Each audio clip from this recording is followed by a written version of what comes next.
এই নম্বর contract form অর্ধেকটা থাকবে ইংরেজিতে আর অর্ধেকটা থাকবে আরবিতে। কিসে? আরবিতে।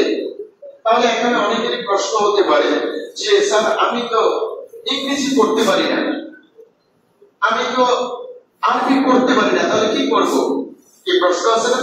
আপনাদের কাছে আমার বিনীত একটা রিকোয়েস্ট, কোন কাগজপত্র না বুঝে না জেনে শুনে স্বাক্ষর দিতে যাবেন না কেউ, এটা দেশে হোক বা দেশের বাইরে হোক। বুঝতে পারছি? তাহলে আপনাকে কি করতে হবে? এই কন্ট্রাক্ট ফর্মটা কি করতে বুঝতে হবে। বোঝার জন্য কি করতে হবে? মোবাইলের গুগল অপশনে যাবেন। কোন অপশনে? গুগল অপশনে। যদি কাগজটা ইংরেজিতে লেখা থাকে তাহলে লিখবেন ইংলিশ টু বাংলা। কি লিখবেন? English to Bangla. যদি আরবিতে লেখা থাকে তাহলে লিখবেন অ্যারাবিক টু বাংলা। কি লিখতে হবে? Arabic to Bangla.